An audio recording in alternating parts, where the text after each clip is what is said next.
सारे हालात तो तुसी बखूबी वाकिफ हो कि पिछले कुछ अरसे की होया। तुहानू याद होएगा कि असी MLA दे इलैक्शन च भी इत्थे हाज़र होए सां ते दानियल साहब ने बड़ी तफसील नाल तुहानू उदों महंगाई दे मुतल्लिक सारी गुफ्तगू कीती सी और उन्हें दस्सिया सी कि आने वाले दिनों में महंगाई बहुत ज़्यादा होएगी और ऐसा ही होया।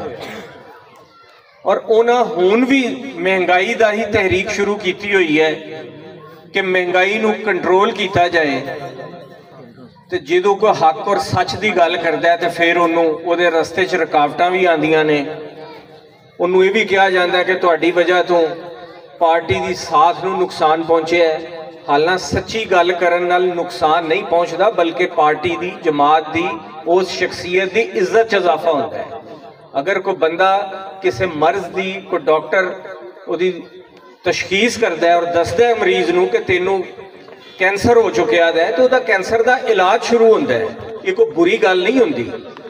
सो गुजारिश ये है कि दानियल साहब का इलैक्शन तुहाडा सब का इलैक्शन है और 2 बैलेट पेपर तुहानू असैंबली का उहदे ते तुहाडा निशान मोर है। मोर के निशान से तुसी वोट कास्ट करने और दोनों पर्चियां चों मोर सिर्फ एक ते है।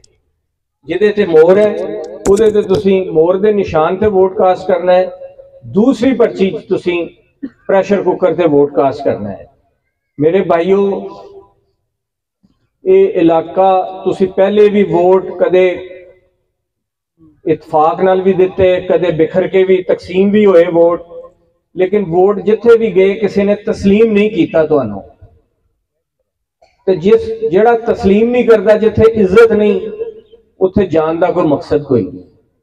जेड़े इलाके दे लोकल रहन वाले नुमाइंदे सन उन्होंने तुहाडे वोटां नू तस्लीम नहीं किया तो जेड़ा नारोवाल का भाई है उन्हें क्यों तस्लीम करना।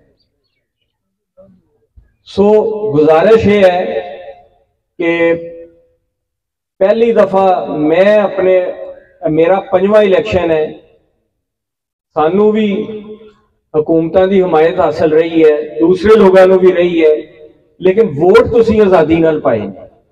तुहाडे ते वोट वास्ते किसी ने दबाव नहीं पाया, वोट वास्ते ताकत का इस्तेमाल नहीं किया गया, सरकारी मुलाजमीन नू धमकाया नहीं गया, वोटरां नू हरासा करने की कोशिश सरकारी मशीनरी के थ्रू नहीं की गई। ये काम पहली दफा हो रहा है। रोज उही पांदा जिहड़ा हार रहा होंदा है। नाल करना चाहते ने ते जोर नाल ते कोई नहीं मनदा, प्यार नाल ते लोग जान भी दे देंदे ने।